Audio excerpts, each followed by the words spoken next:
Okay. Okay, she tells me it's time.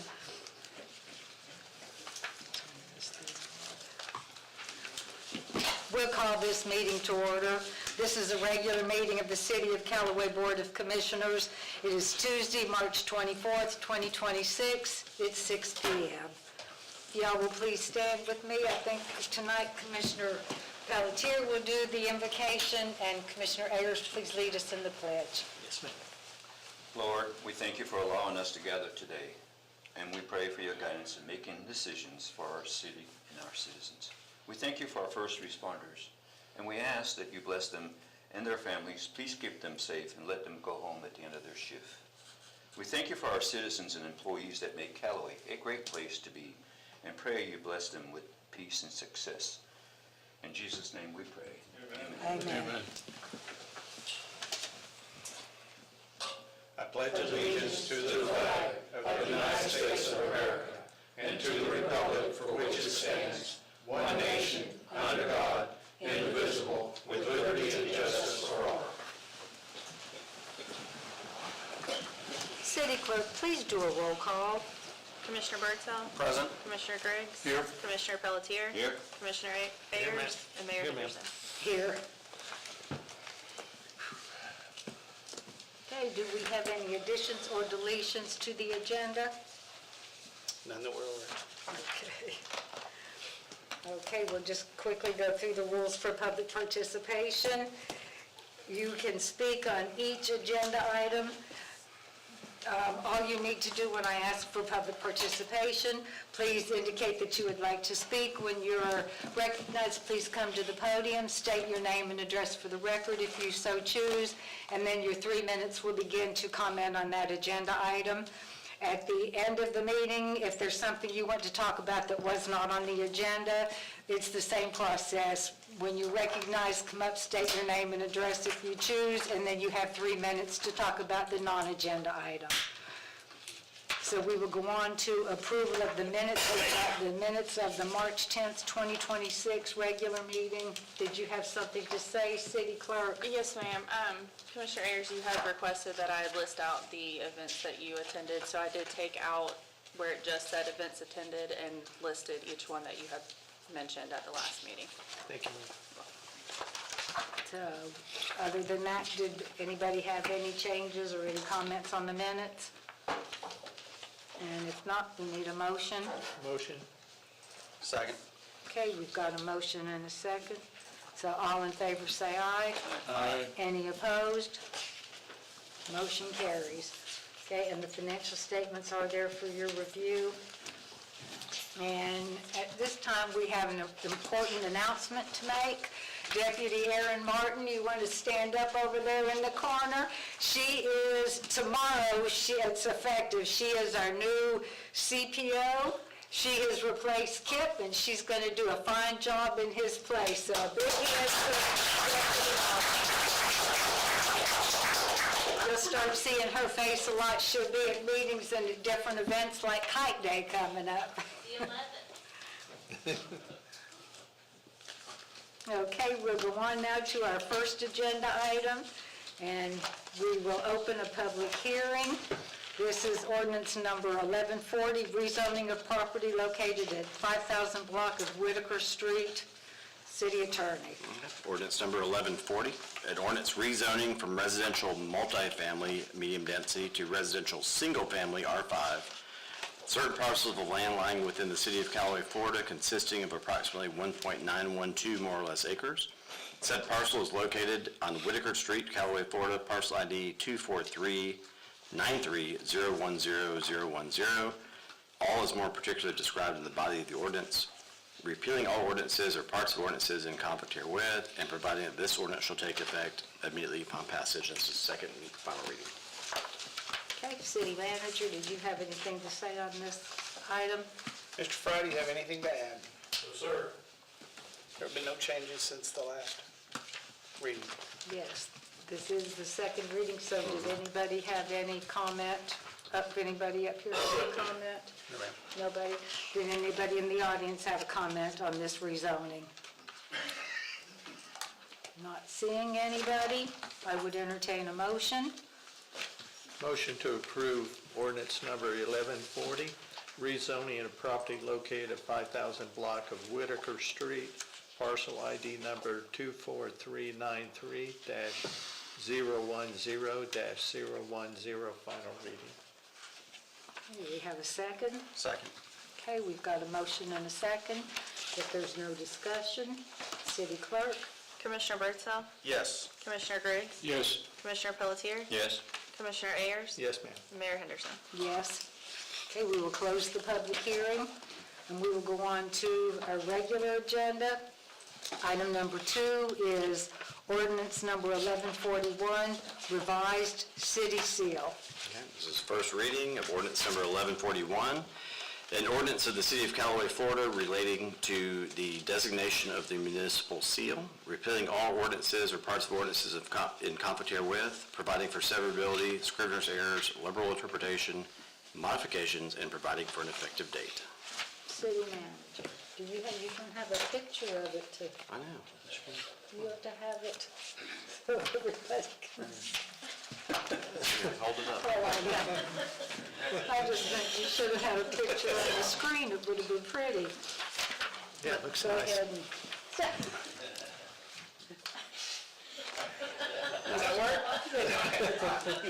This has been discussed in several meetings in the past where I think the original planes that were on it was F-14. 15. F-14. Yeah, it was an F-14. And, you know, we're going through sales and we need to order some more. We're out. So we basically came back and what we did find out was that we never had a vector image of this graphic. I'm not going to get into the details between raster and vectors, but vectors are scalable, rasters are not. So I actually, in case most of you don't know, I've got about 25 years of graphics experience. So I actually went through and took the old seal, brought it in, and redid the seal so that it's exactly the same as before, to within a couple of pixels anyway, and created a vector image of this that we will be able to keep on file permanently. It means we can actually, you can take this image and blow it up to be the size of this room, and it'll still maintain its clarity, basically, a good way to describe it. Until the next generation of fighters. Until the Yeah. next generation comes out. Well, you know what, if the next generation comes out, those 3 planes can just be pulled right out. There's nothing behind them, and you put the new plane right in on top of it, okay? That's the beauty of the Vector. And so these are the new F-35s, and we've just replaced those in there, and so we need to order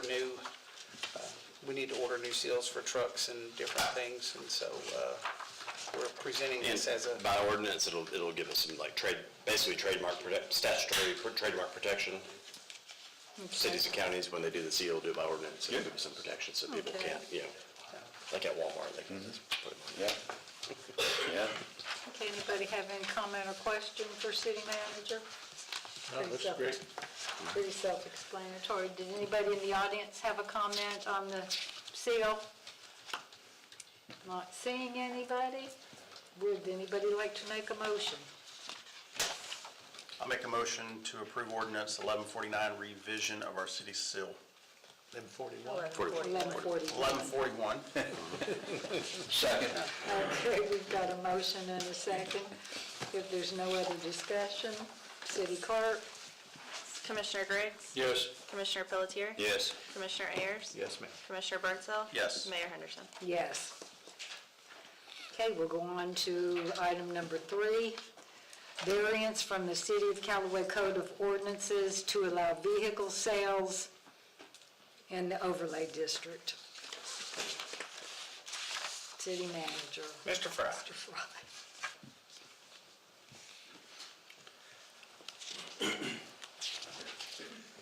Good evening. So, Mr. Lovett approached me and asked if he could do car sales in his parking lot at the Grease Pro there on Tender Parkway, and I told him, I'm sorry, I can't allow it, and he said, well, how do we do it? So you got to get a variance. That's why we're here. This is in the overlay district, and the overlay district, the prohibition for selling vehicles is in the overlay portion of our LDR, and it requires that it goes before the planning board. It did go before the planning board last week. They voted for denial 4-3. Mr. Lovett is here tonight. It couldn't have been 4-3. Are there 7 members on the planning board? Yeah. I believe it was 4-3. There's 7 members. Yeah. Oh, okay, I thought there were only 5, I'm sorry. Okay, We added some. I guess. There was discussion at the planning board. There was a motion put forward to allow it only with the LLC in place that the Lovetts have, and it was still denied. Anybody have comment or question for Mr. Fry? I have some comments. I did visit his operation up in Lynn Haven. Very, very, very clean. And also, we're talking an overlay, but he's maybe, half a block from the end of our overlay. When you look at it, it's almost right past the registration. So they're not that far away. And I thought that his operation on Highway 77 was very clean. He didn't have any old Bubba trucks or, they were all nice and clean, new. Well, new being obviously used, but it was a very clean operation. I just wanted to add that. I had to go up and look, and obviously, the operation Tyndall Parkway is very clean also, but obviously it is an overlay that I kind of support it. Anybody else? Yes, well, we've had come before us in the past, nice, clean operations, et cetera, not in the overlay, and we've turned them down. So we turned them down, and now if we approve this, then those can come back in those same properties, because now we're opening up the overlay for something that is not allowed in the overlay. Remember, I mean, a variance is always case by case. Right. Yeah. Yep. So I know we had some, several years ago, we had some, it was like a vacant lot. They want to turn it into a used car lot. Well, So actually, I think this, you have an existing business, and so Existing business, it just dawned on me, like, if you do approve it, like, as long as it's not the primary business, that would be different than what we had. Business It is always there. it was 3 or 4 years ago, we had like a vacant lot on Tyndall that wanted to just do used cars on it, and we turned it down. Where the Murphy Oil is now. It's a long time ago. They had There was a It was just a pawn vacant there was a shop, pawn shop there and they were they, wanting to. and they had, well, they actually did. They were allowed to do that. And we've had a few variances for the overlay. Well, we just had a variance commissioner on animals that we've never had before. Well, all I'm saying is like, they are case by case. I wouldn't Right. worry so much about You know. precedence unless, No. again, if you had another, oil shop or car wash and did it, yes. But I think the ones I remembered were vacant lots or something different. So, I mean, I wouldn't worry too much about it. that was a vacant lot, it was gonna be what is called a lemon lot Yeah. as well. Right, yeah, that was, I think, we a did- totally different situation. We did allow Alamo to move across the street with a business that they already had established there. So it wasn't as much of a variance as it was that we just allowed them to move across the street and conduct the same business. Right. And I look at it almost at the end of our overlay. It's not in the middle of the overlay. It's, maybe, I don't know how many hundreds, maybe 100, 150 feet, I don't know. It's not that far from the end of it. And I was looking at how clean of an operation he's got. And his Grease Pro is beyond clean, better than clean, maintained than most facilities on that street. You'll agree to that, because I drove up and down 2-3 times, and I personally think that, his operation is pristine. So that's why I support it.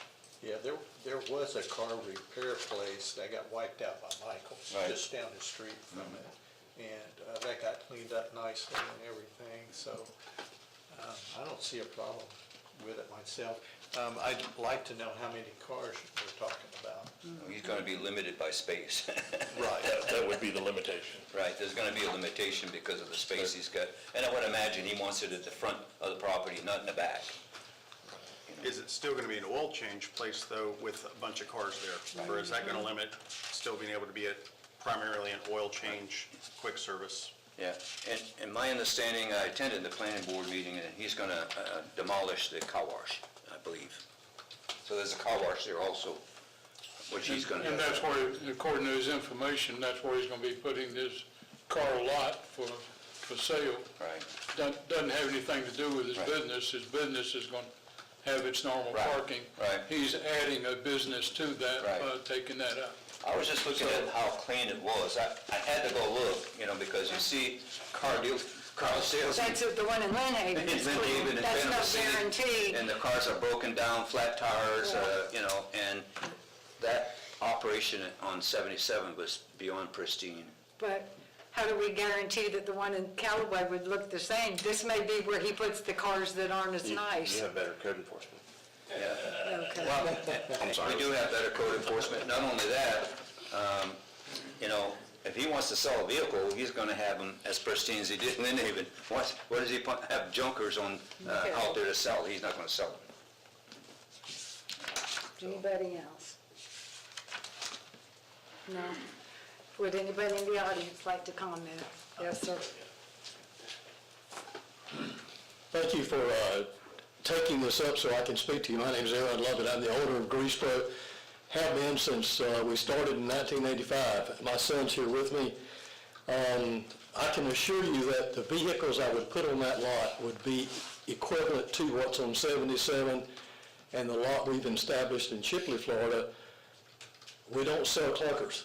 We just don't. And we sell nice trucks and cars is all we're going to sell. Used ones. We don't sell new ones. We sell used ones. But my place is not going to look. I got eight locations. You can go to any of them. What you saw in Lynn Haven and what you see in Callaway is how they all look.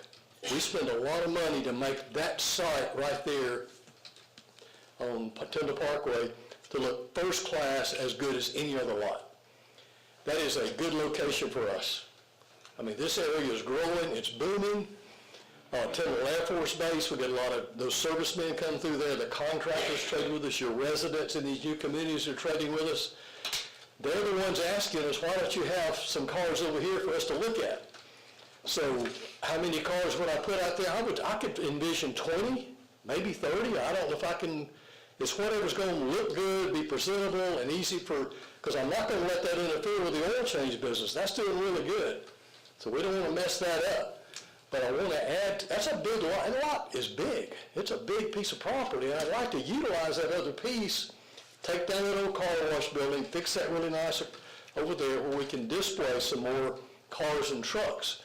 And one of the things that's made us popular is with the trucks, is we buy these trucks, they come in at our 77 location, we take them into the back, and people love to have these little lift kits put on them and the tires and the wheels. So we do all that and then put the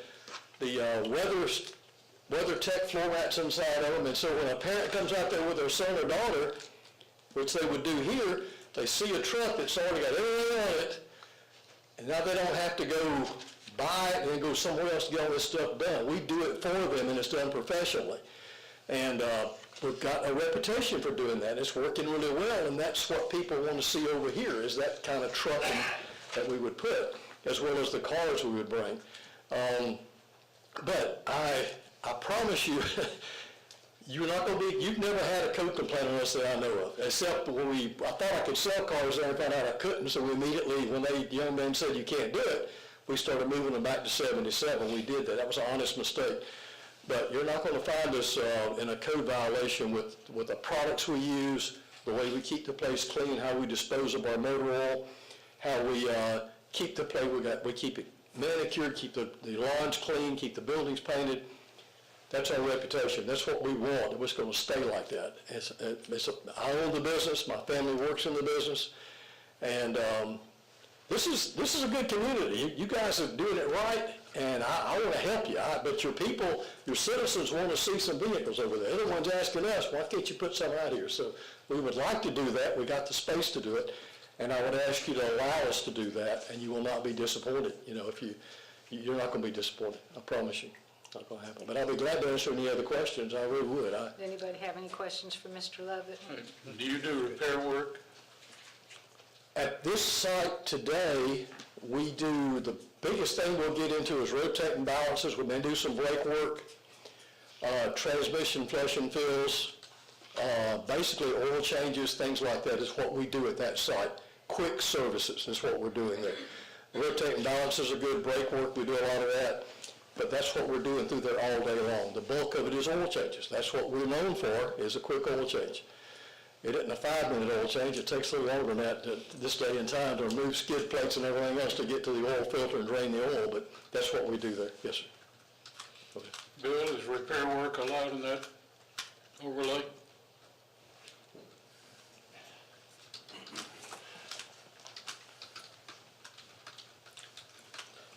So the use of the property currently is non-conforming, along with most all other properties in the overlay district, except for the ones that were developed since it was passed.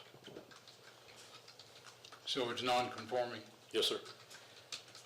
So if we issued a variance, we have to issue a variance on that as well. No, it's non-conforming. No, That was already existing yeah, it's before we did existing, the overlay. right. It's been there, it's grandfathered in, it's always gonna be non-conforming, Yeah, unless he shuts it down for 6 Yeah. months. Right. That was, Unless he tears it down. that was pre-overlay. right? Okay. For the oil change? Yeah, It's new. it's been there since 07, 08, and the overlay didn't get passed until 2012. So actually, it's non-conforming. If it goes out of business, For 6 months. For 6 months or a year, whatever it is. Yeah. 6 months. But I mean, almost every parcel in our overlay, except for the ones that were developed since it was passed, are non-conforming. Right. In one way or another. we did that knowing that because you couldn't run everybody out. You couldn't disqualify everybody, but we still have the overlay and we still have the requirements of the overlay. Yeah. And when those businesses leave, then the overlay requirements take over.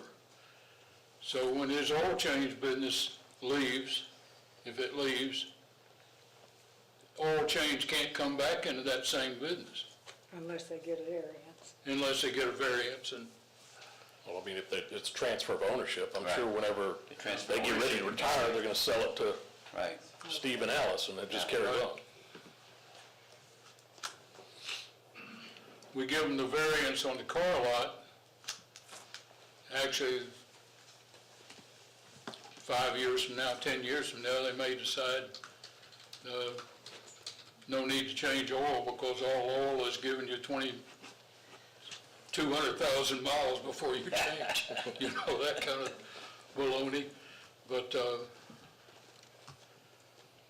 that's where we're just adding on to the potentials to this, getting away from the overlay. Now, if we really want to get away from the overlay, we go in and change the old requirements of the overlay, which we did back in 2005, in putting in that with the CRA. Yeah, that's one option, change all, but I think the point I was trying to make, if it's the ancillary service, like, if there's an existing good oil change place, the variance would be allowed. For another oil change. As long, no, we don't need that, because that's grandfathered in. Well, what I was saying, I think we were just talking about, in the future, if they just get rid of oil altogether, well then, no, that doesn't apply. As long as it's a sort of side business, that's what I was sort of envisioning. Like, you've had a good established business there, you do that on the side, that's the variance. If you just turn it into a total car lot, that'd be a whole different story. Right. Okay. Which is what we've So denied in the the variance past. would not allow that? Right, exactly. Well, yeah, that's They what I'm saying. couldn't just As long shut as down it's oil a and just sort of have something ancillary car lot. business and not the primary, you know. Well, like I say, we're just stacking these situations. Well, yeah, I agree, but one is not a variant, one is grandfathered in, because they were here 5 or 6 years before the overlay. And the other would be, okay, we can allow this on part of the property, but that can't be, you can't just turn the whole thing into a car lot, because you would not have approved that. But it sounds like it's gonna be a sizable car lot when you're talking 20 to 30 vehicles. I was thinking something small. I didn't realize it was gonna be quite that large. He He's has, got the property for it. And it's got the know, property but- for it. Yeah. But I'm Which is- just, we put those parameters on the overlay district for a reason, and it's kind of like you said, we're kind of chipping away well, yeah, we'll allow this, that it gets to the point that it's nothing like we envisioned. Yep. Instead of a variance here, it sounds like it makes more sense to go back and ask for a change to the LDR on this. Not that that's a guaranteed approval, but that is more the right way that I see this. Well, if you want to allow car sales in the entire overlay. Yeah. Right. Right, exactly. And Or each whatever. district has their own code. They're not all identical. And this is, I believe it's District 3 that's specific, so. Yeah. But we have relaxed the overlay in the past. It was, you couldn't build houses like as far as 2 blocks away from the overlay. It's like, why is that? So that was one of the things we relaxed in the past. So, it's a, I think it's why I was saying you may not be willing to go all the way to the end of the pendulum and say, all right, car lots are allowed. But if there's another existing business, you might allow that as a variance, as long as that other business exists. You know what I'm saying? That's like the compromise I was. Yeah, we did that with Alamo. Yeah. We allowed them to go across the road in the same overlay to continue to conduct the business they were on the other side of the road. And the other car lot, which was gonna be a lemon lot, as it's called, and y'all know what that is. And it's, we turned that down flatly. So, and those have been the only 2 that we've deviated as far as not only repair work, but, as far as any, auto sales. And nobody's come before us until this time, since those turndowns. And that's one of the reasons that Bill properly did point out that this was part of an overlay, and if he expanded on it, he would have told him that we've turned it down in the past. Now, the attitude may be different now, so it's whatever commission thinks. Did anybody else in the audience want to comment?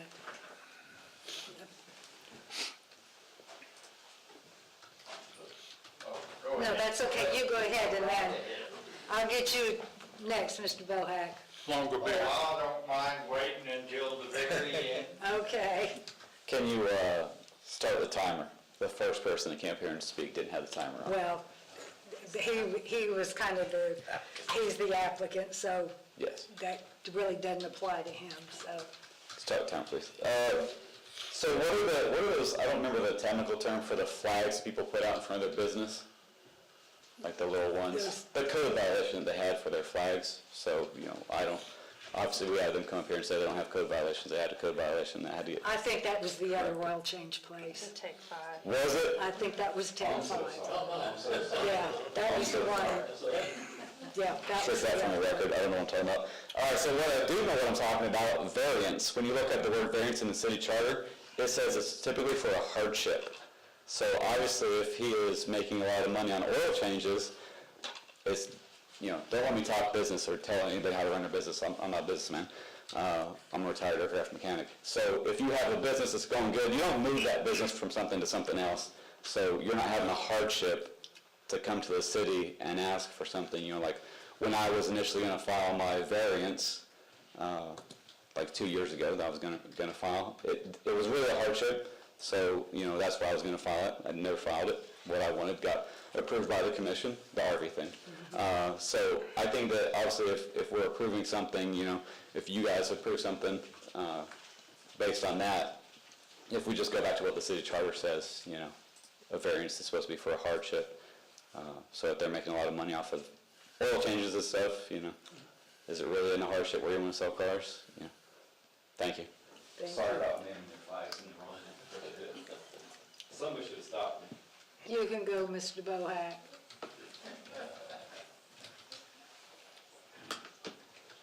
I would have been glad to let you go ahead of me, Mr. Pelletier.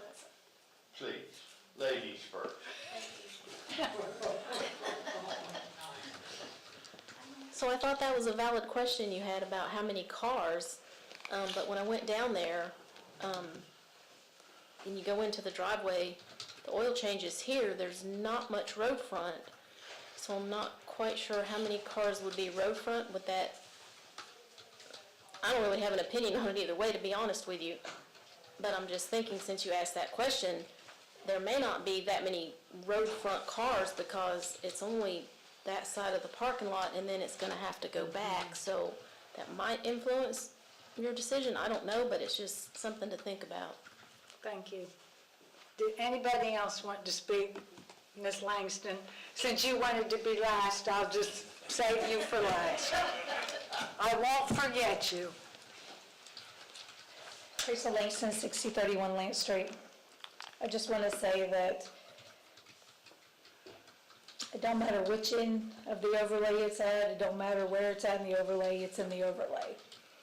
I believe that if we do the variance, then it's going to open doors for others to do off-the-wall things, and especially when you say, oh, if they attach it to another business, then, you know, we could do this and, you know, stand on our head at 5 o'clock and yada, yada, yada. You know, I think it just opens the doors for a whole lot of other stuff that we're trying to not have in Callaway. The variance, so if they sell the business with the variance, then it would transfer to the new owners of the property, and then would it? And they would do whatever they wanted to do. Somebody had said, well, if we attach it to the owner, which is an LLC, if they sell the LLC, then I think all they have to do is sell the LLC, and the variance attaches it to it as well. So I really don't think we should open the door for anything, especially in the overlay. I mean, we try hard to keep out thousands of car washes, you know, and a bunch of other stuff, and if we do this, then who knows what it's going to open the door to. Thank you. Anybody else? I think you're up, Mr. Bohack.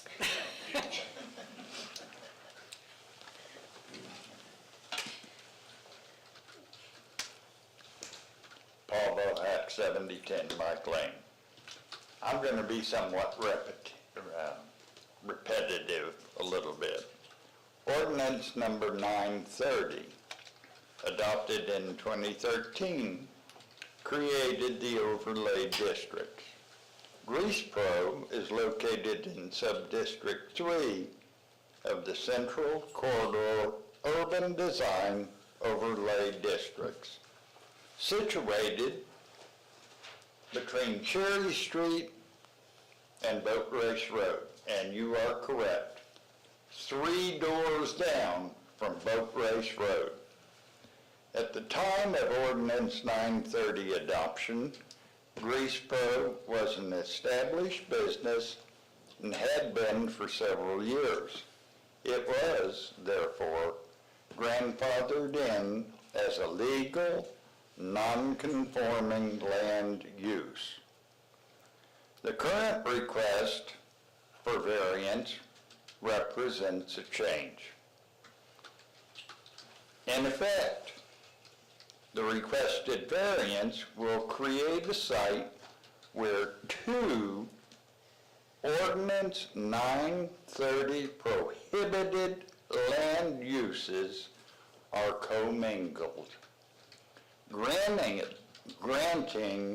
the requested variance, in my opinion, my personal opinion, all but renders the Central Corridor Urban Design Overlay District concept a mere pie-in-the-sky concept, a dream without teeth, if not a thumb in the eye to the ordinance itself. Thank you. Thank you, Mr. Bohack. Was there anybody else that wanted to speak on this? Can I speak one more time to that, or is that not? I guess since you're the applicant, if you'll be brief, you can. I'll be quick. If you had something to say. I would only say that in business today, it's expensive to operate. I can have a good business, but it's still expensive. Costs are going up, labor's going up, and to have something addition you can do on your site to help create revenue and create excitement on your site helps a lot. I don't have any business that just sits out there and just does its own thing. It has to be profitable.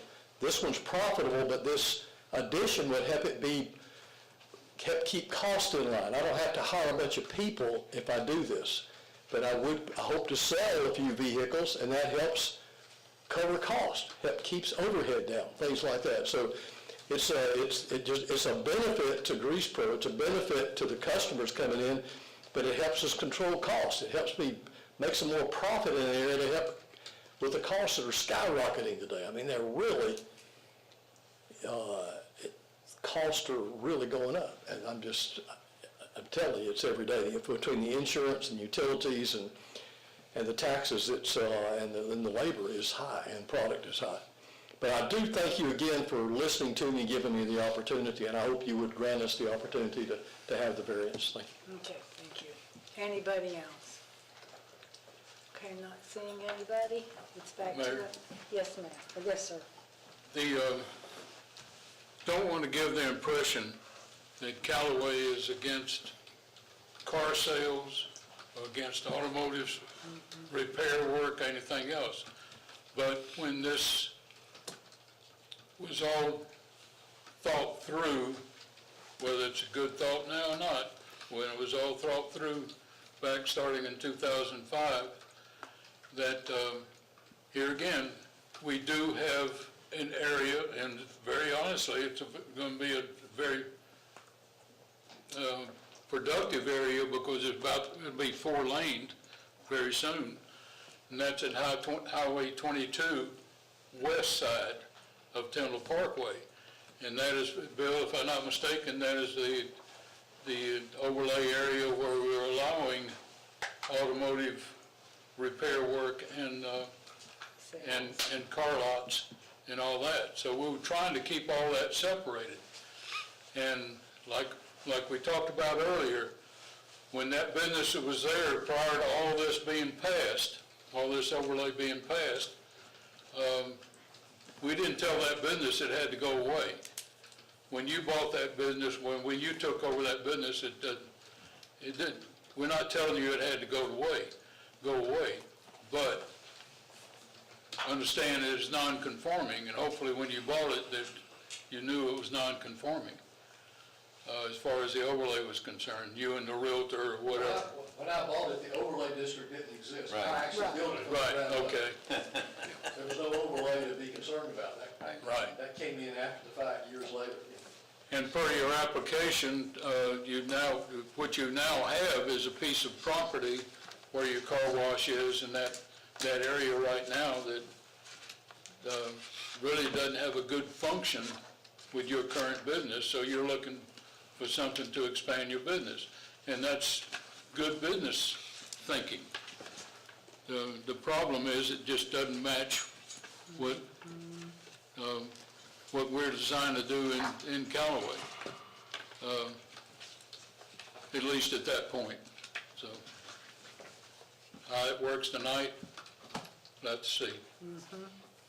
Anybody have anything else? Or would someone like to make a motion? Motion to approve variance from the City of Callaway Code of Ordinances to allow vehicle sales in the overlay district. Second. Okay, we've got a motion and a second. Is there any other discussion? Okay, all in favor say aye. Aye. Any opposed? Nay. You may want to do a roll call. Yeah, you want to do a roll call? Go ahead. Okay. Commissioner Pelletier? Yes. Commissioner Ayers? Yes. Commissioner Birdsell? No. Commissioner Griggs? No. And Mayor Henderson. No.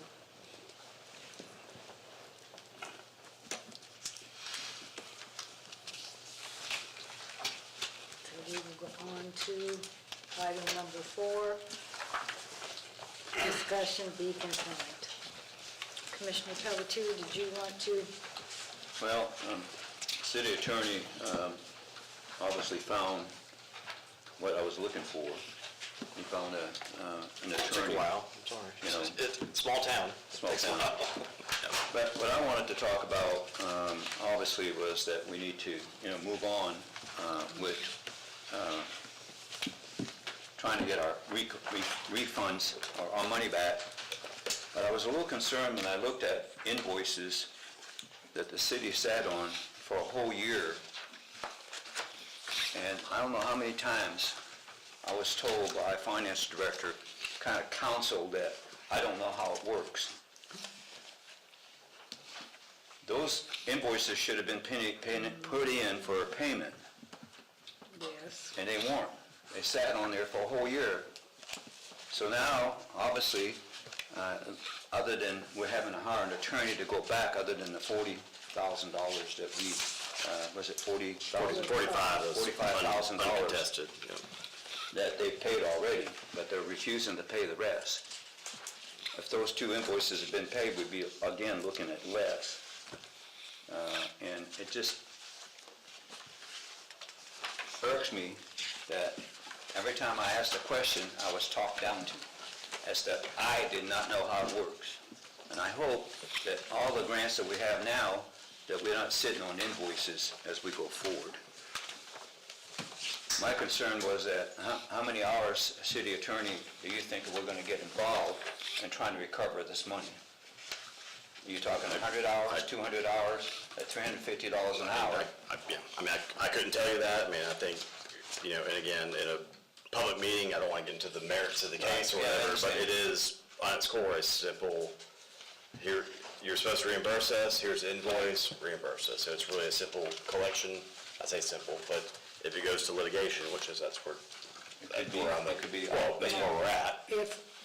If we do prevail, do we get attorney's fees? No, it's not written in the contract. Yeah, I remember this contract was back when everybody was holding hands, singing Kumbaya. It was more of a development agreement, and know that. the city got the grant, and we went to them to get permission to go on their land, and they were gonna put up the first, whatever, million or 1.1 and all that. So it wasn't like your typical, contract with a, contractor where you're gonna get attorney's fees. So that, yeah, I don't think that is in there at all. I'm hoping in the future, city attorney, that any contract we have, that we put that in there, because every contract I had on the beach, Yes, I mean, that typically is in there. it's a typical thing in a contract. Well, agreed, but this wasn't a It wasn't typical. contract. I know. This is more of a development agreement because we were looking to them to get permission to go on their property to spend this grant money. So it was a little different, but I don't disagree with you. It was just different, but however, I do remember that at late in this stage, that you and city manager drew up a contract. At that point, that should have been in there. Well, and also, You know what I'm saying? Also, I remember that the contract that we started with was, we were gonna get all that money up front, and it was gonna sit in escrow. Right. Which never happened. Last minute, yeah. Right. But, so really the decision we have to make is that, Do you go for, and again, we What is the had balance? a merger with a law firm in December 31st, and so we have a conflict, and so, again, I don't want to get into the Right, merits I of it, understand. but I guess the decision tonight would be, does this board want to go forward and hire a different law firm, Jeff Carter, he sent the engagement letter, to pursue it, or not? And then he could do all the further reports and updates on it. They've paid $45,000 so far. If I was gonna ask this, what's the balance, Stu?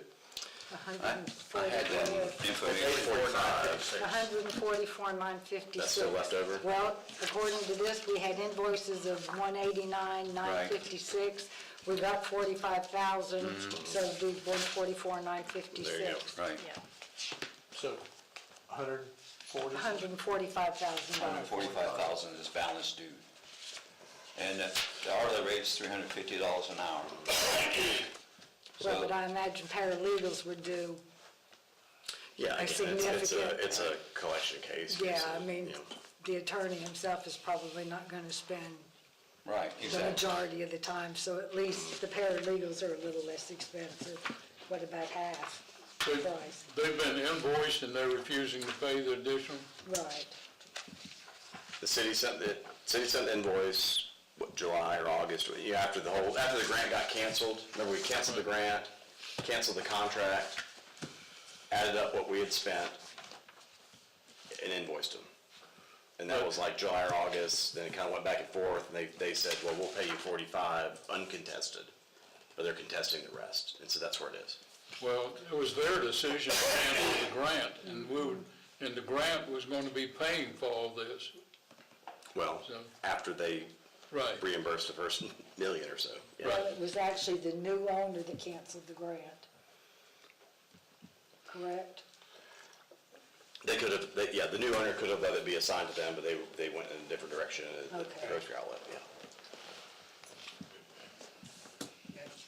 So They did chose they to offer sell, to and negotiate they a didn't pay settlement? us. Well, they paid 45 uncontested, and they're disputing the rest.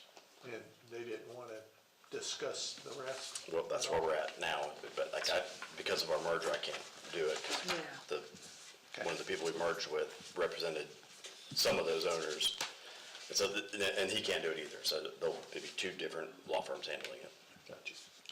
And we'd be in a little bit better condition if we lose this thing, if we would have done what we were supposed to start off with. It just perturbs me on and on and on, and then, that I'm talked down to as to I don't understand how it works, and then the city itself does not do a job. That's a lot of money. Yeah, thank you. So when the new owners They have nothing to do with this. Yeah, they have nothing. bought this was not included as a cost of, No, the new owners, well, if the new owners had taken an assignment of that grant deal, right, Then it'd be different. and wanted, if the new owners had wanted the city to pursue that grant Right. and keep it going, it was already issued, obviously, but to follow through with that grant, Then that'd be then their that would have been assigned to them, and they would have stepped into the shoes of the seller, But they didn't. but they said, we don't want the grant, we're doing our own thing with their own money. They didn't want the state's money. And they have nothing to do with this. Right. So that. They could have, but they didn't want, and that's fine. They had that option. That's why the city canceled the grant and canceled the contract with the general contractor.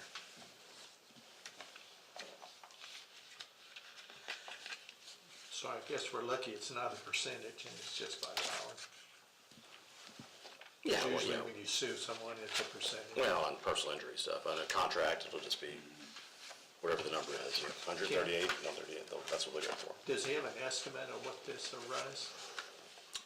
Not yet. I talked to him, I said that we're to discuss it at tonight's meeting, and then once you guys give direction to say, let's go with, let's pursue it, then I'll send him the entire file, and then We're not gonna know Jeff what can the report cost back to is you guys. until he gets into it. Right. That's the unfortunate thing about lawsuits. It could drag on to where it goes to court, because they've refused to pay, they've already refused to pay, so now, we don't know where we're going with this. Or an arbitrator? Yeah. Well, arbitration. Yeah, I think, like, no litigation is good. I mean, I'm an attorney and I get paid by the hour doing that. I still tell all my clients, you don't want to go to litigation. It's, nobody comes out happy. Right. The good thing about this one is it's a fixed amount of money. You're just talking about dollars and cents.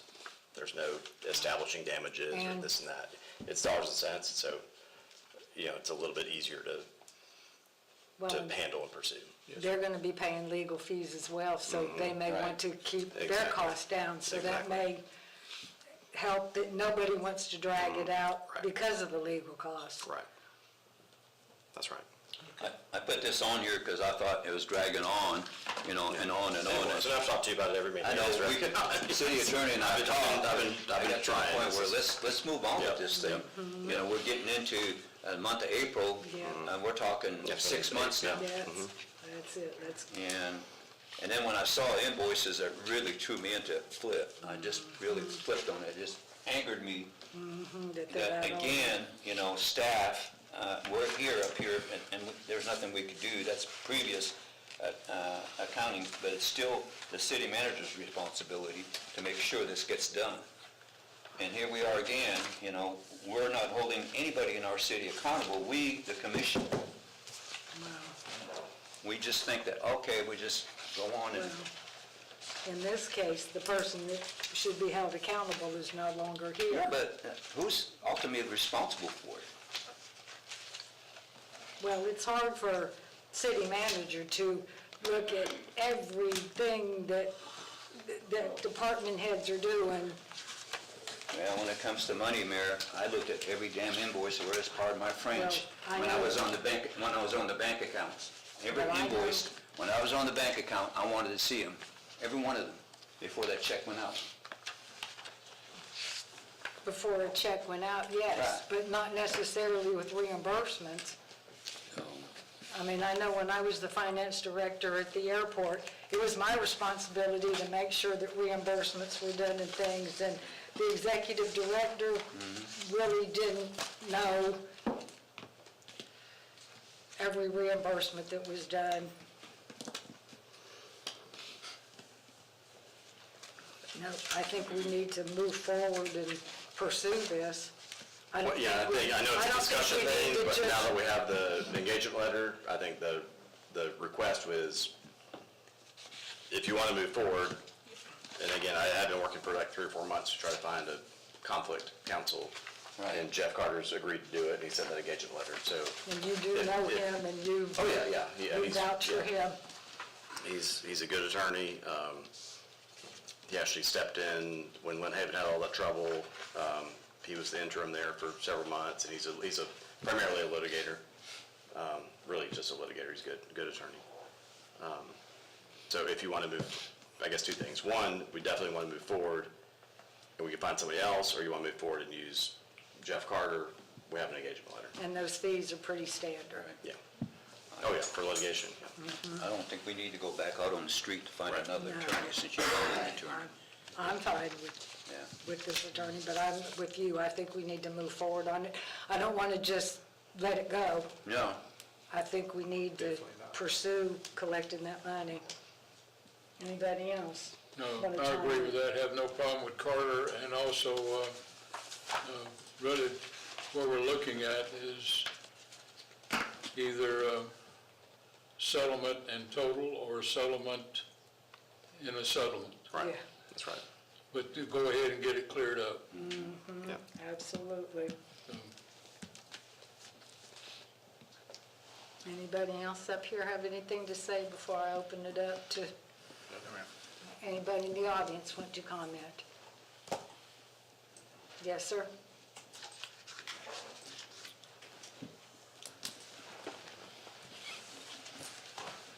Martin Vossler, 6303 Walsh Road. I'm not going to get something wrong about flags this time. I'm going to read you something very important. So if you've been paying attention to the news, and yeah, I'm going to tie this into this. If you've been paying attention to the news, it says 44 dead dolphins have been documented in Panama City. So basically, Gulf County and Bay County, we've had an extremely large amount of dead bottlenose dolphins, 44 to be exact. So the way this ties into this is we had somebody come up here that asked for a little bit of money, for 20 grand from the estuary committee. So when I look at these numbers that are in this finance documents for all the stuff that has been going to this project that just got lost, and the commission, obviously voted no on giving them 20 grand. We have, how much is the interest rate on all this money that we got tied up into this thing? Like, how much would be profit? How much of these people, this money, I don't know where the money goes. I'm not in finances. But where does this money go that they have, that we have given them, as a city? Maybe there's an interest rate that, I know it's not going to equate 20 grand to give to the estuary, but to me, it's like we have money that is sitting somewhere that could be used to, pay something else, and it didn't happen. So I'd be interested to see what that overall figure is of the interest rate or any of that stuff. There's probably somebody else that's smarter on those money things that might, be able to tell me how that works. Mary, do you have an answer? You're just looking at me kind of weird. This was, we received, we started the Beacon Plaza, hired a general contractor, got invoiced, had the grant manager look at it, had a CI, was there a CI too, or just the grant manager? Yes. CI and grant manager, and we paid invoices. Those invoices should have been reimbursed from that owner, at least for the first $1 million. So those are just reimbursed. It wasn't just like money sitting there getting interest. It was, we paid a general contractor and a grant manager, and we should have got reimbursed. We weren't reimbursed fully. So, it wasn't just money sitting there. It was just, we paid a bill, and we sent it to somebody else to reimburse us. They didn't reimburse us. So we don't have any excess funds that are sitting there that we're still waiting to get back? Well, we've got, we don't have any money sitting anywhere. We're Not saying asking that for money. they owe from the stuff that didn't get done. We paid an invoice and we're asking for reimbursement. Yeah. So I there's mean, no money there's- sitting anywhere. Sure, there's $145,000 that we're looking at to collect.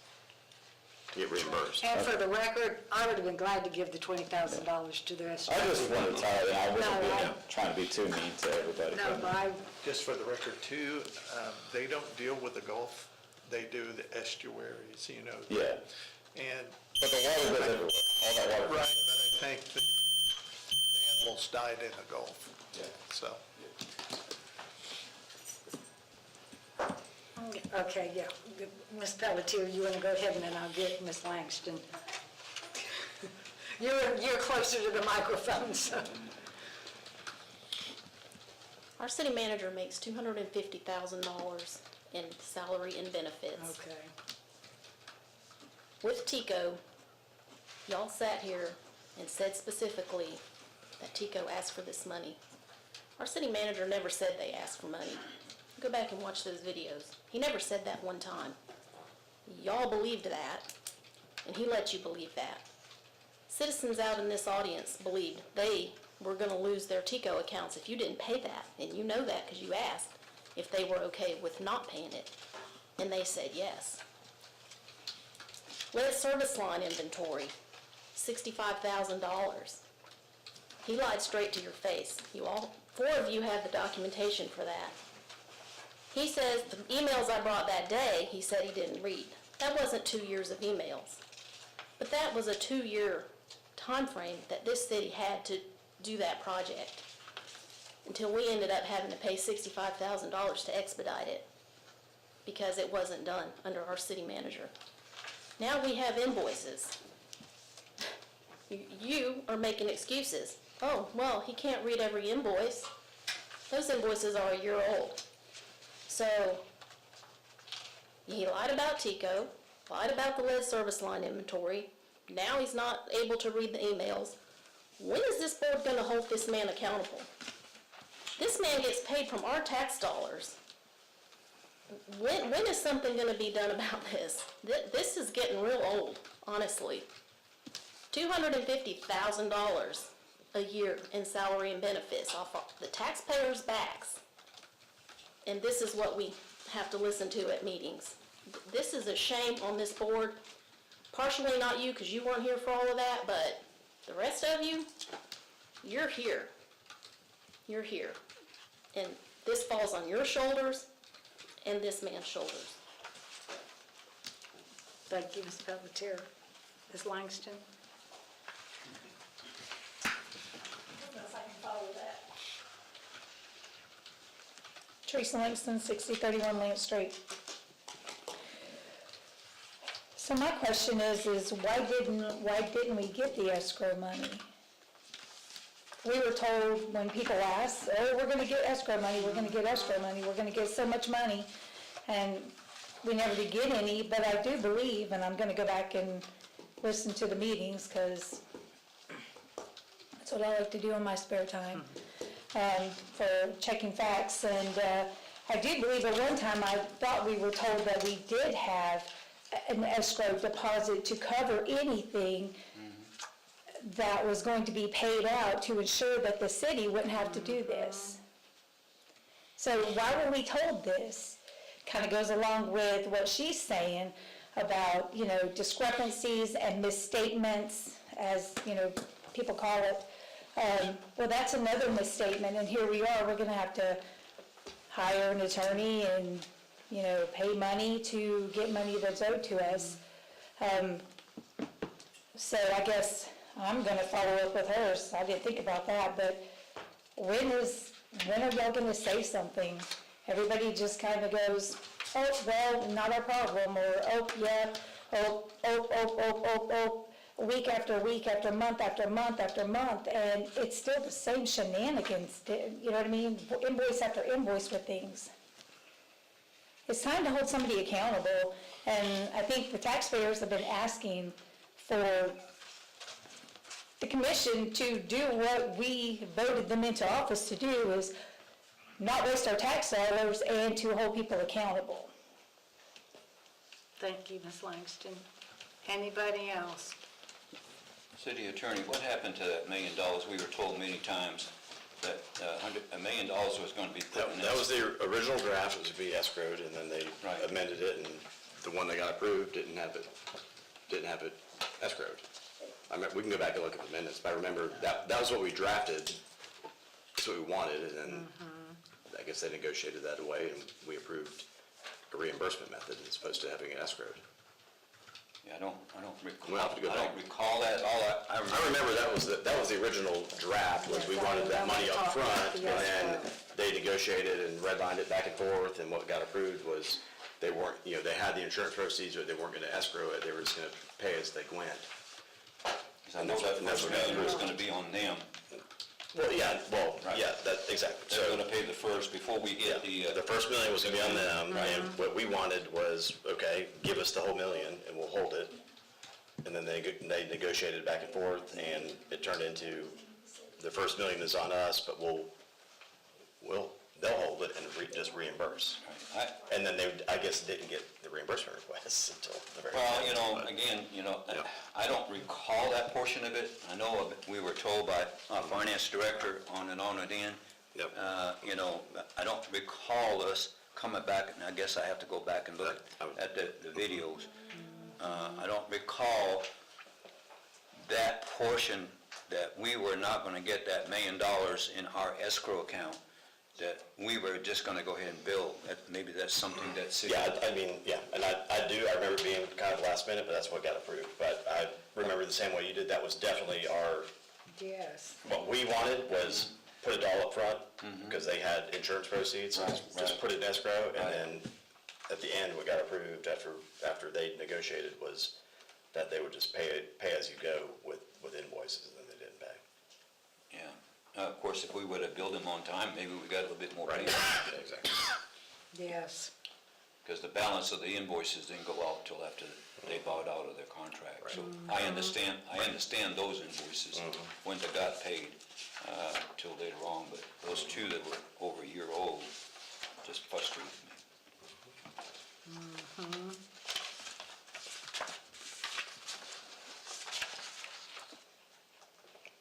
Anybody else want to say anything? Not out there, do we need to, I guess we need a motion on this? If you want to go forward with Carter, do a motion. If you want to keep looking for other attorneys, we'll do that. A motion to go forward with Mr. Carter as the attorney for Beacon Point. Second. Okay, is there any other discussion? Or do you want to do a roll call for this one? Okay. Commissioner Pelletier, Yes. Commissioner Ayers, Yes, ma'am. Commissioner Birdsell, Yes. Commissioner Griggs, Yes. and Mayor Henderson. Yes.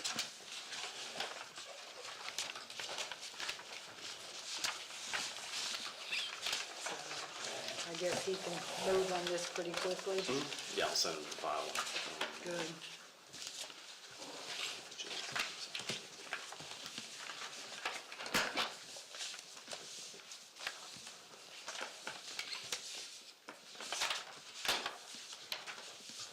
That's our last item. Do we have any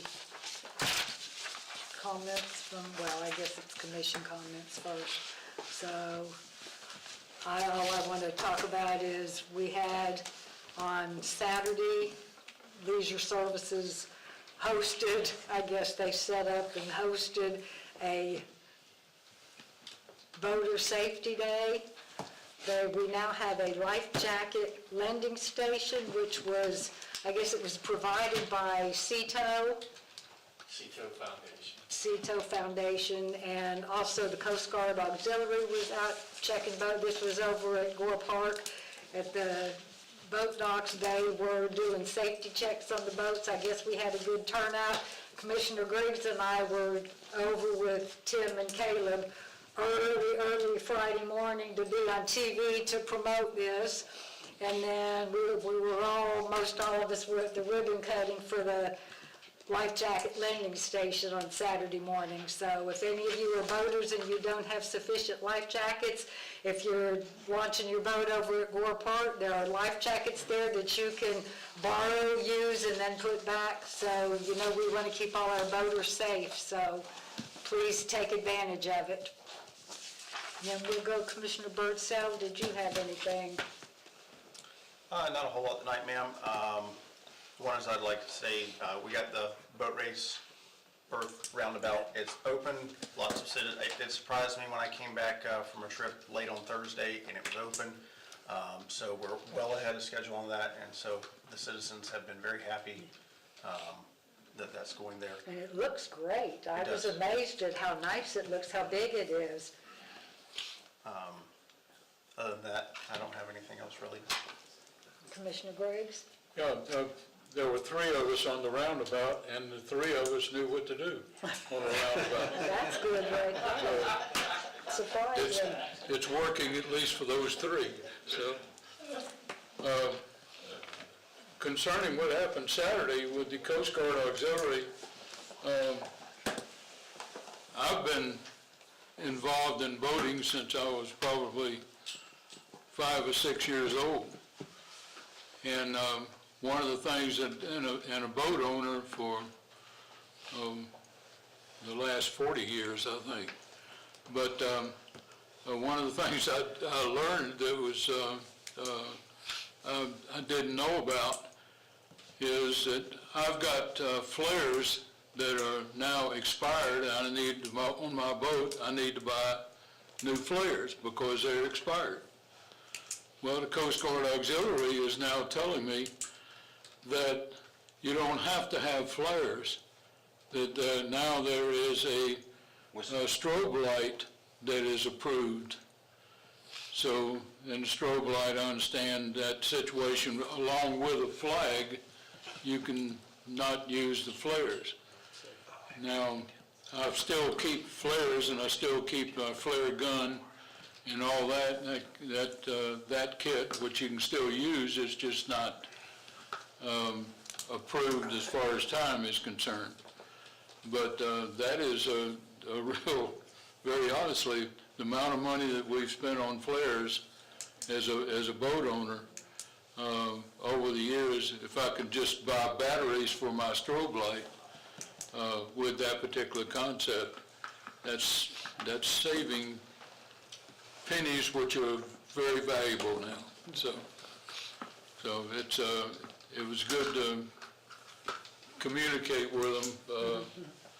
And every boat that I've owned in the last 20, 30 years, I've had the Coast Guard Auxiliary, because another thing, you get insurance benefits with that certification as well. So look at it not only for safety, I haven't needed it for safety, haven't had to light a first flare or fire a first flare gun, but it's like insurance, it's there when you need it. So, and I'll just wait for the updates on the various projects we have going. Commissioner Pelletier? Just a couple of things, please. City Manager, back in November, I sent you an email on Pridgeon Street. I've had numerous phone calls and numerous texts since then. We rerouted the traffic on the roundabout because of the comments and complaints we were getting on Pridgeon. Here we are, 4 or 5 months later, it's still, that particular home is still a dump. You keep on telling me that you're going to go ahead and issue an abeyance, and we haven't done so. When are we going to get that property cleaned up? This is, the gentleman has He's got a lawn repair business. he has some additional issues. And every time Bonnie goes over there, he does clean it up immediately. Then about 3 days later, we don't know if he's just doing, He just cleaned it up. He and keeps he's cleaning just- it up, and then it's messing almost, it back and then up. he just brings it, drags everything back We have out. citizens living there that can continue to call me, and he's whole, and he would come up with excuses. Either we have a code, or we don't have a code. You know, some of our citizens are getting NOVs, and they have to clean up. well, this guy's old and he's not all there and so on and so forth. That's not an excuse. I mean, we've been running this for 6 months. When are we gonna fix it? Part of the issue runs into, and Bill, you may have to help me out a little bit on this. We issue an NOV and he cleans it up. I mean, can we skip the NOV process and go straight to citation? Of course we can. City attorney told us. Same violation, same thing. Well, if it's a multiple, Yeah. you have to do that NOV, obviously, but then if it gets in that multiple violation of the same. Of the same thing, we don't have That's to just, give it in. he drags it back out about a week later or several Then days it's a later. citation. And then we go back, we give another NOV and he cleans it up and it gets into compliance. And it just keeps going back over. I mean, we can go straight in, can we just go straight into the citation? Violation. It's the same violation. Right. We've discussed this city manager time and time and time and time again. I've asked the city attorney the same as I did again now, and he's told us time and time again, If it's the if it's the exact same same, we violation. don't need an NOV. So I'm asking, when are we gonna clean it up? I have citation It's a issued tomorrow. I've already got Okay. repeat violation. And then, right, 2 houses down from there, you've got a car that's got flat tires. Again, that whole street needs attention. And right around the corner, you've got another car with flat tires that grass is growing through. And these citizens live on that street, and we're not doing anything about it. So can we clean it up, please? Yes, sir. I want to go back to the email you sent the rest of the commission on use of our city vehicles by employees. I don't remember when we set the policy that we gave you authority to grant other employees to take their vehicles home. The commission set the policy that the fire chief, assistant fire chief, and the on-call employee, I didn't know that you could grant anybody in our city, an employee, to take their vehicles home. Where did that come from? I'll have to go back and look that up. I don't know right offhand. I remember because I'm the one that brought it up. I brought it up, that I was against the fire chief bringing the vehicle home. The mayor remembers that, way back when. I voted against that. And I've been on this issue. So either we have a policy set by this commission, we as a commission did not give you permission to give an employee permission to take a vehicle home. So I'd like to know where you got your permission from. I'll have to look and see. Okay. Does anybody on this commission disagree with that? No, if we have a policy, We we have need a to follow policy. the policy. We established that policy many years ago. I know. We did have a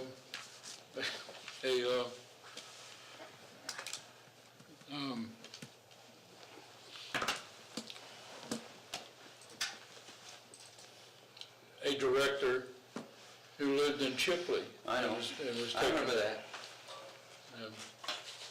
She went to Lynn Haven, so we got rid of that situation, but, But it's the fact that, we set policies on this commission, and we're not holding our city manager accountable. You can go back and look at the policy of city manager. I know what the policy is, and I know what was said, because I've been in the middle of this employee vehicle issue for 10 years now. So we just need to fix it, period. There should be no allowances granted by anybody other than this commission.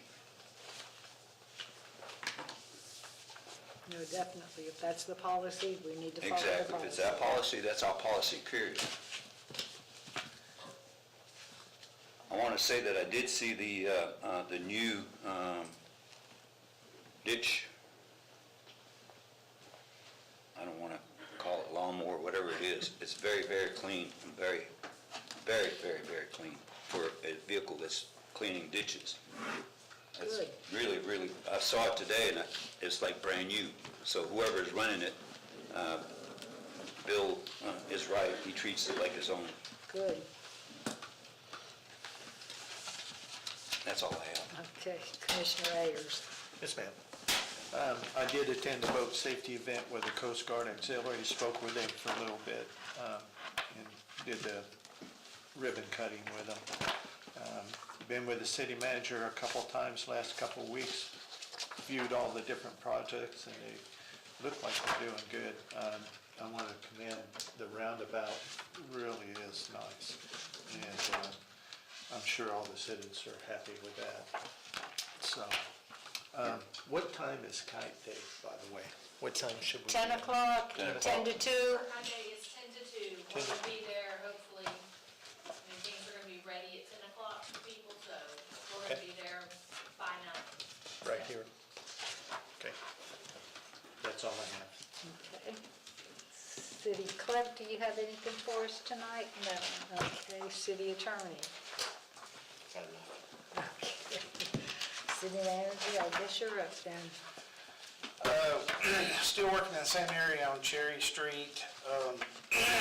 Hopefully, they're looking to put pavement down in that section within the next 3 weeks. And we will probably be moving some crews down to start on Star Avenue next. The city has been installing the new water line through there.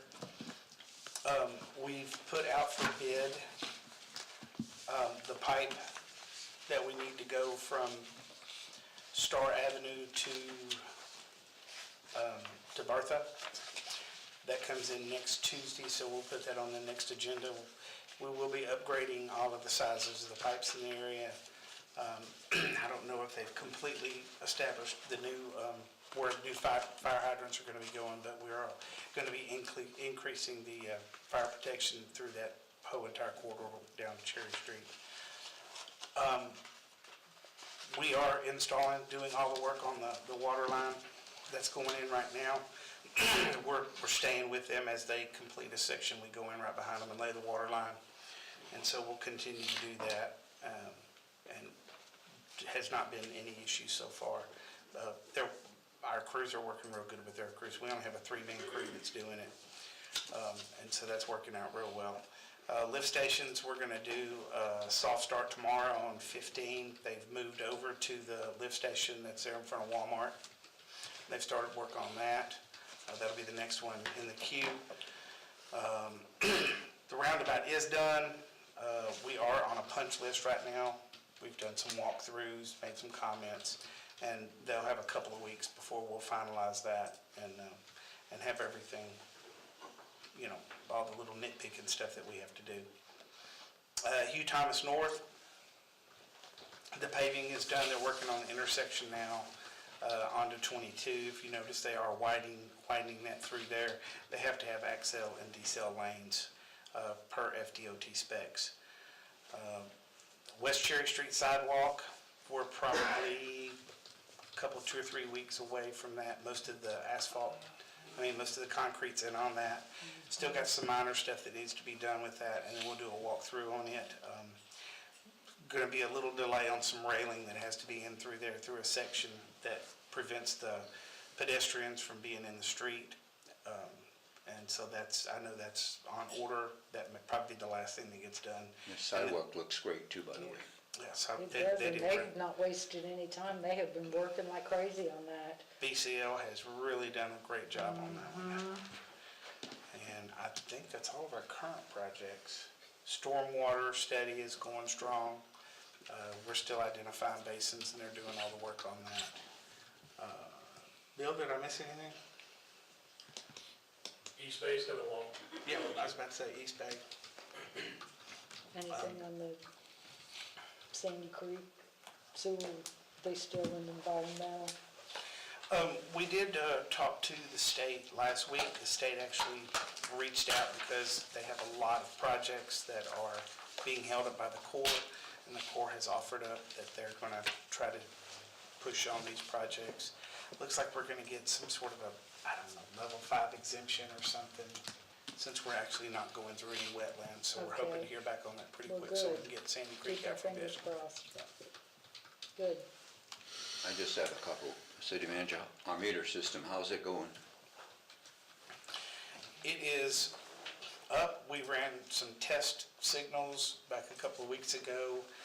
The receiver that's on the tower up here has got to be readjusted. This, of course, is at no cost. This is just part of the thing so that it can hit the rest of the city. And then we're working with Springbrook to make sure that all the data is in the right format that has to be sent to them through that. So we're doing data migration on one side and then still getting the tower adjusted so that it's reading the right direction. Well, the reason why I ask is I noticed in collection that we have, again, almost $4,000 people walked away because of leaks.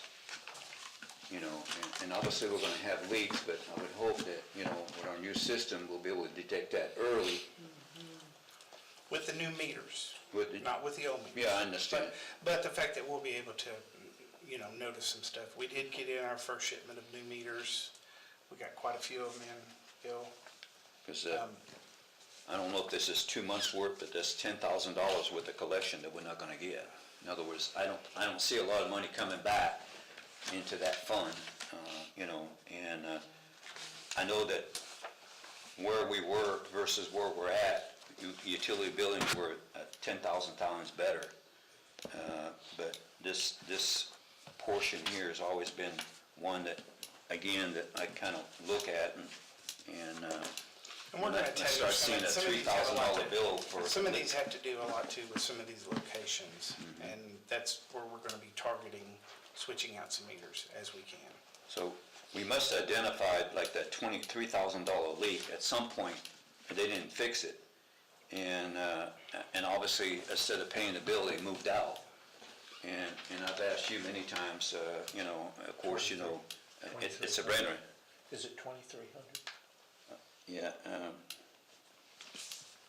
my glasses, 2889. If it's a renter, you can't.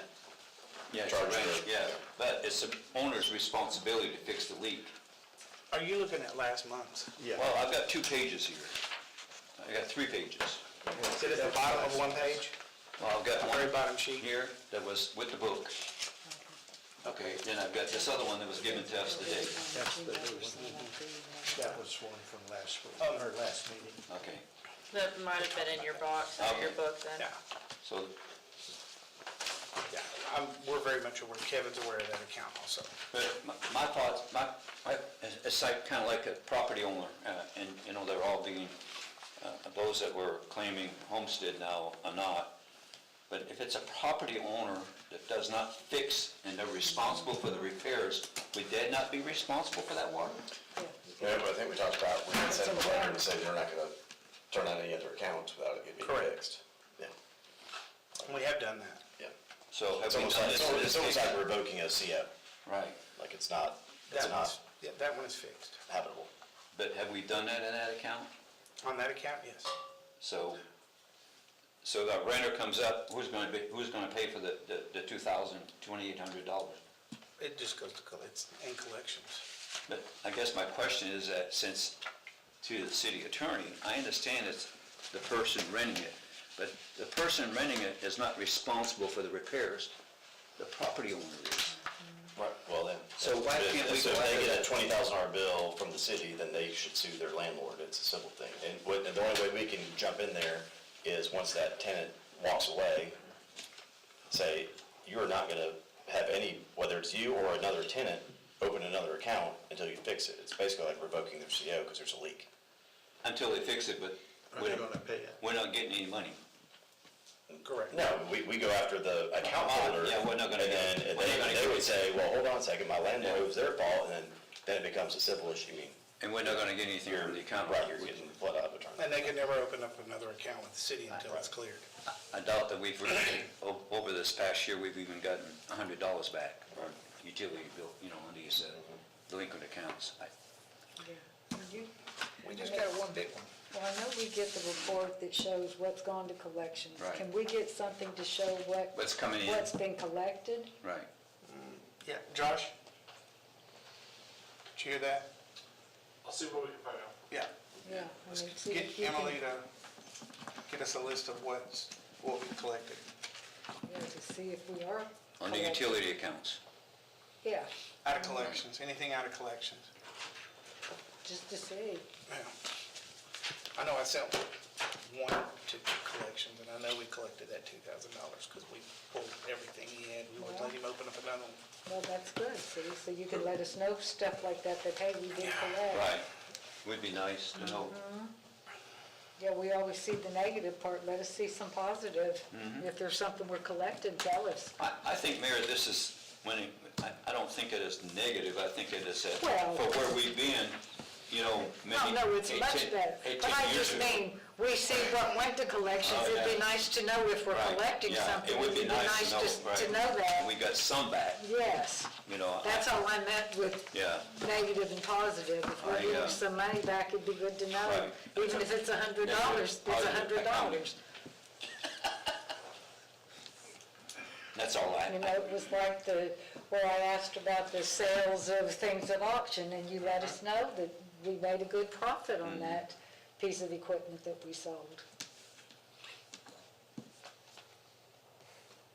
Is there anything No, else that was that it, covered? yeah, no, that was all. Okay. So, everybody good up here? He answer anything anybody wanted to know about? I'm sorry, I just can't go beyond, I need to go beyond what Commissioner Pelletier brought up, and I brought it up before multiple times. We have no control over the landlords. Yeah, I know. Once they get a certificate of occupancy, if they got a certificate of occupancy 50 years ago, we can't do anything related to that property. The legislature has made sure that we can't even go after utilities, even though in this particular case that we're talking about here, they have a leak. They have no financial obligation to fix that leak because they're not responsible for the cost of the water going through there. Yeah, I know. We And talked about it's just, also, if the house has 3 bathrooms or 2 bathrooms and one of them's not working, they have a certificate of occupancy that says that everything is working, and we have no legal right to modify that in any way unless, We can, I don't know if we looked at this before, like the International Property Maintenance Code, it's very big brother. but to have, You can do something, you can adopt a whole, another level of code and go in there and start, Okay, you know, that's fine. if you Well, at one time we go in there and thought start we- measuring rooms and looking at all that stuff, it's not popular. yeah, at one time, we were looking at possibly doing that IPMC. from the fire department, Right, right. going in for an inspection Yep. related to that. But everything is, now is triggered toward the occupant complaining. Yep. And they have to complain beyond the, Yeah, they go after their landlord saying, landlord, you breached the lease because you're giving me a place with a $10,000 water bill. You know? I have hesitation because my wife calls the landlord something that I cannot repeat here. So, I know that slang. you know that slang? Well, consider me almost saying that. So. But it's,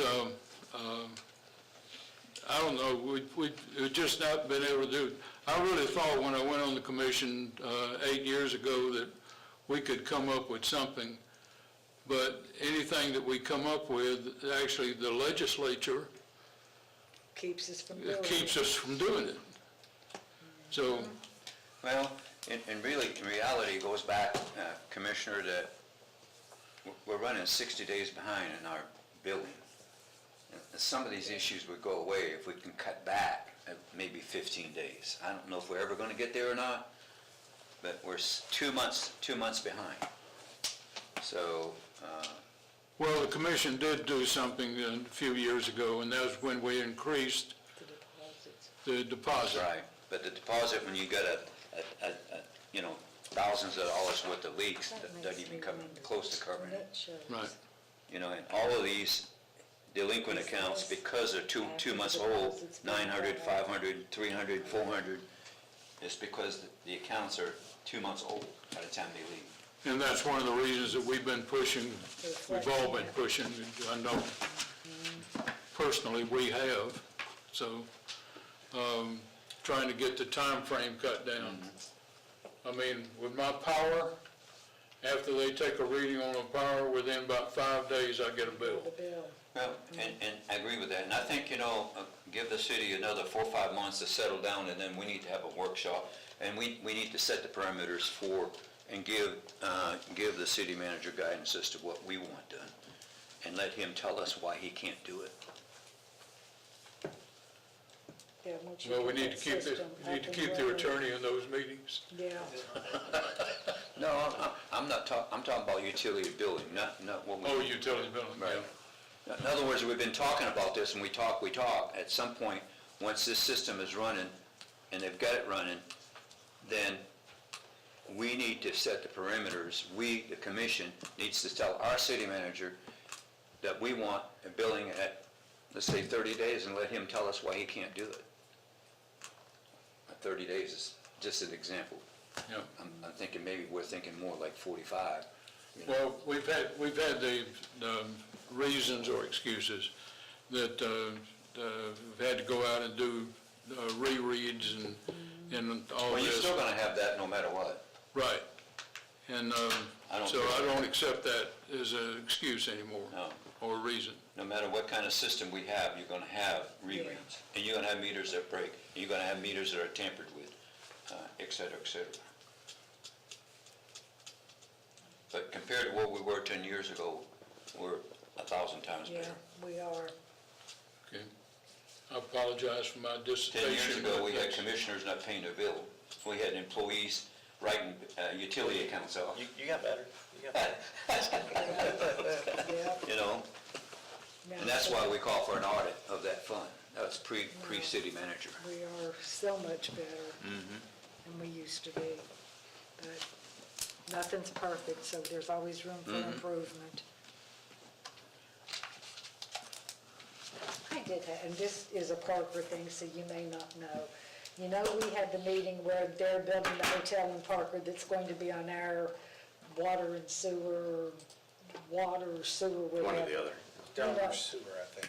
But do you know, I see that there's construction going up on Tyndall Parkway. Do you think, it looks large, I'm thinking that might be the hotel.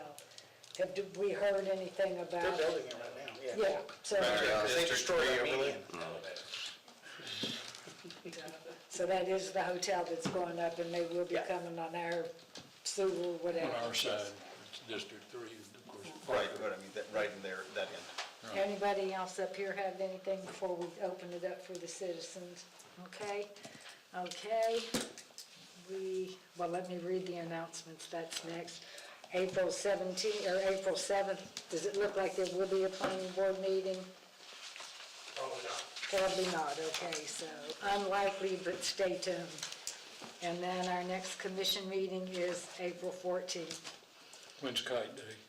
Kite Day is April the April 11th, the 11th. Saturday, April the 11th, from 10 till 2. It's also the day of the air show down in Panama City Beach. The air That's show runs right. 2 days, Correct, I was just saying there will be an event Right. out there. 3, well, Friday's the. Practice. Not yet, but I'll see what I got. I sent you to, because that's also the 11th. And I wouldn't mind send my boot. You're gonna need our help for the cooking or stuffing, or Oh, please. Oh, yeah, whatever. Okay, we'll be there to help. yeah. We'll be there to help. Okay, we will open it up now for public participation. Yes, ma'am? Fiscal year 2026, February, our city manager made $12,800. Year-to-date, $73,845. Are you okay with him allowing you to believe that Tico asked for money without even setting that record straight, that he offered to cost share that? Are you okay that he lied straight to your faces and said, oh, nobody knew? I got a letter in the mail about this lead service line inventory that now we have to pay $65,000 for to expedite, when he actually got an email, and I produced for y'all several emails that show him, Bill Fry, and Thomas Wilson as recipients to that email concerning lead service line inventory. You okay with that for $73,000? Now here we have invoices that are a year old. He said, our mayor says, he can't read every invoice, he doesn't see those. You okay for $73,000 in 3 months? You just directed our city manager to stop this guy on Pridgeon from his small business because it's junking up the yard, and rightfully so. I'm not insinuating that. But now this guy's running a business, and you're saying, nope, can't do that because you're messing up the yard. So he's not making $73,000. You're telling him to clean his yard up. He can't make money doing that. You just told Grease Pro, nope, can't sell trucks. You can't make money. Can't make money doing that. $73,000 though. Somebody can look you straight in the face and say, nobody knew. I got an email. I got a letter in the mail. That was actually an email. And 2 years of communication that when I produced the document that said, hey, from DEP, that said, hey, you have 15 days to tell me why you didn't do this in 2 years. Not one of you even asked him, did you respond to that? And if you did, what did it say? Not one of you. $73,000, taxpayer dollars. And this is what we have to listen to at these meetings. Who else wants to speak? Yes, sir.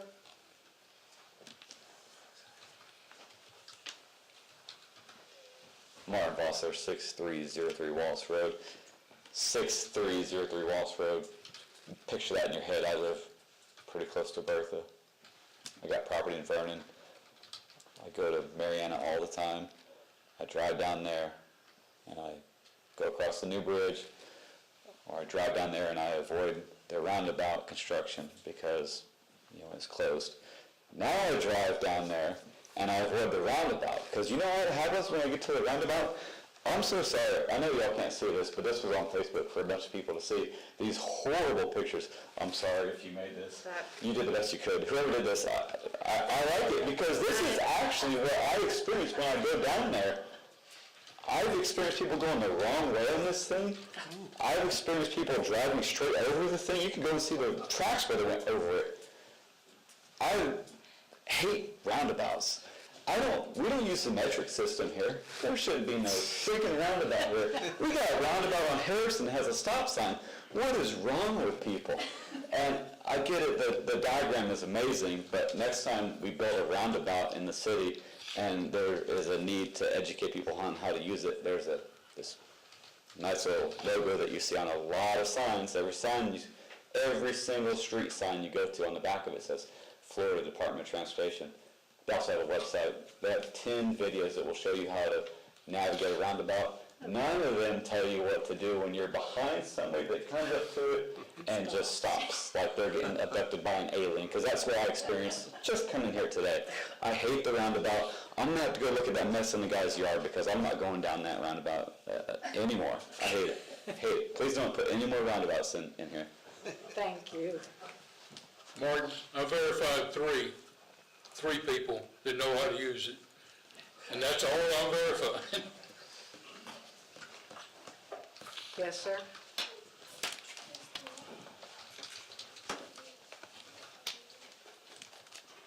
Hello again, I'm John Weatherby, 116 Swan Drive.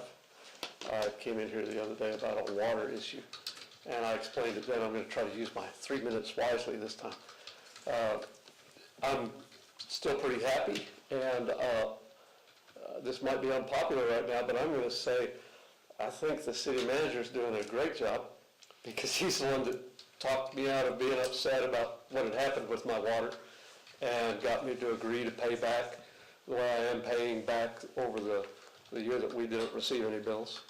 But I still don't have what Ashley had promised me, which was the monthly use, and I'll tell you why I've asked for that. And that's because I'm one of these guys that came down here and retired from Bowling Green, and there's about 2 months that I wasn't down here because of family stuff, and I'd like to see if the monthly bills can show that, or if it's just being created and averaged out, because I don't have, anything that shows that.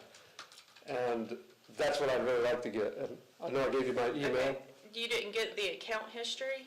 I have The not account gotten history anything has- except a bill that shows September, 41,000 gallons used, and then that disappeared, and it moved to December, 41,000 gallons used, but nothing showing what was used over the past months. I still don't have anything.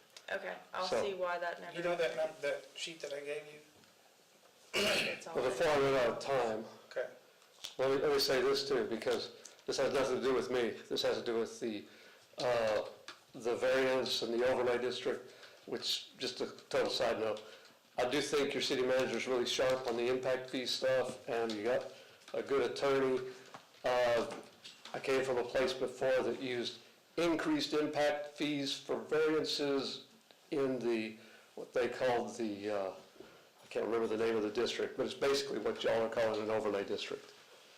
And it was a way for, if a company's coming in, they're making good money and they want to improve on what they're doing, it was a way for the city to get some compensation to enlarge their overlay district by the amount that they were losing by granting the variance, if that makes any sense. And that's it.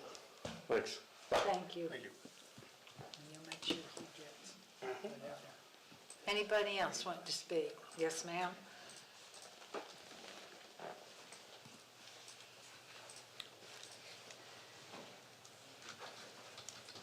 Sixty 31 Lance Street, sorry, Teresa Langston.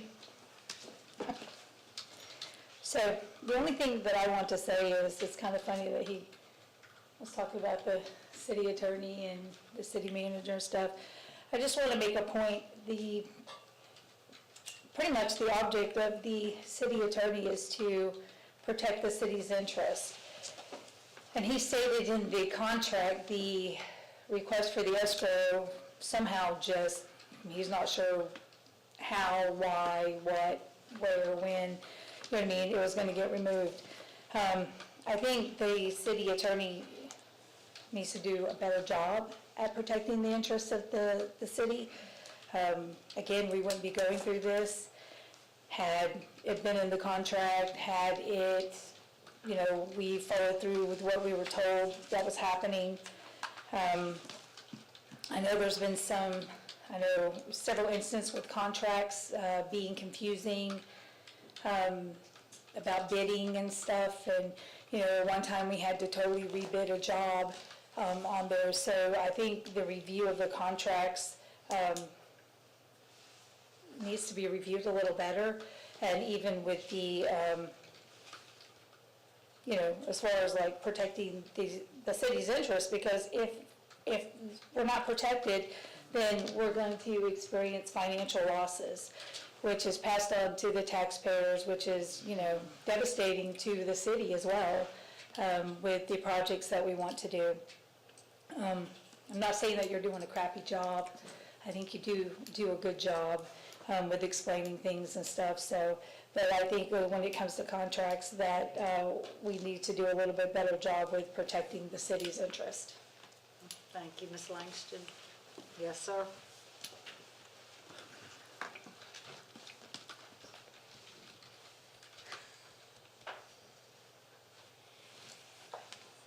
Don Hennings, 431 Tanya Pass.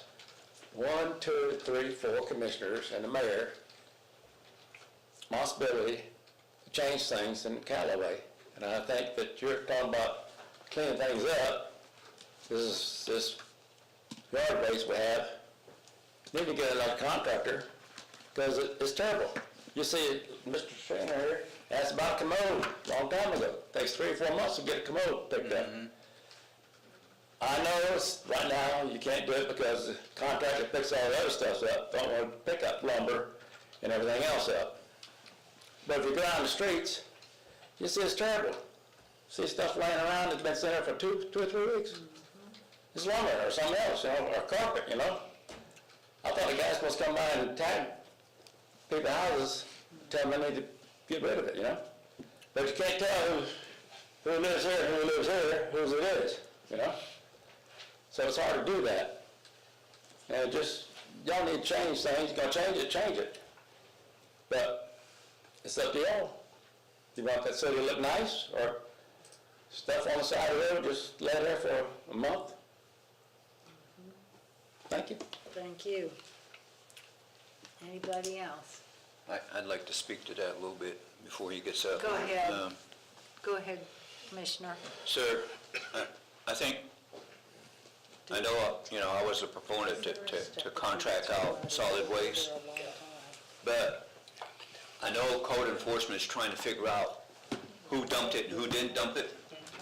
But I agree, I think at some point, we up here need to set a perimeter after a week, and we can't find who it is, we need to pick it up.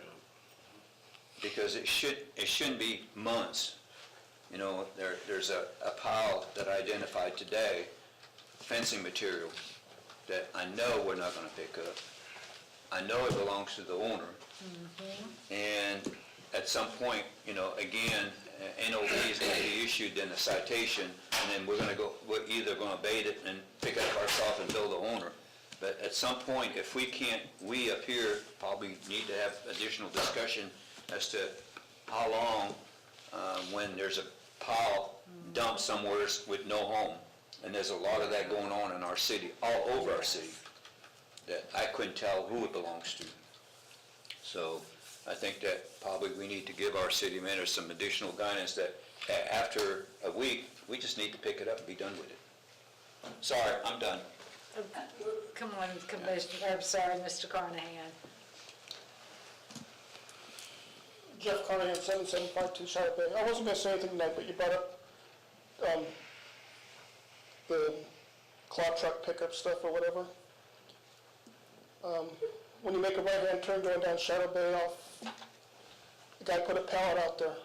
Been here. The truck came by and picked up the pallet. The guy on the corner had a toilet, and I forget what all else there. He picked it up. I've had a shallow water pump sitting out next to my mailbox for 2 weeks now. He pulled up, looked at it, got on his phone for 5 minutes, looked at it again, and drove away. Yeah. And it's still sitting there. Now, I don't know what he does pick up, doesn't pick up, can't pick up, can pick up. I was told he couldn't pick up pallets. I was told he couldn't pick up construction stuff. And then he had to call somebody to see if he could pick up my shallow water pump, and he never said nothing to me or anything. He just left it there and drove off again. It's a chess game on what he will take and won't take every week. I agree with that, especially pallets. Thank you, Mr. Carnahan. Anybody else? Am I missing anybody? I don't think so. Did you want to say something? Yes, concerning utility accounts, and we brought this up several years ago, but as a account holder, you have access to your complete account data and activity on your account. Now, it's automatic if you go in and sign up to make sure that you have access to your account, and I don't have access to your account. But every citizen that wants that information can sign up to where they can pull up their account records at any time. That's one of the things about Springbrook that is very good. Now, we've had Lisa actually came in one meeting and was advising everybody at that time. Now, I don't recall who everybody in here now was there, but that is available to do that. So each account holder, you're looking for the record, very honestly, if you're looking for the record of your account, you can actually go in and sign up, and everything related to that account is available to you to pull up with your computer. I recommend doing it with a computer.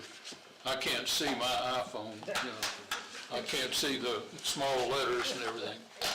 So I bring up everything on a computer so I can hit that plus button and bring it up where I can see it.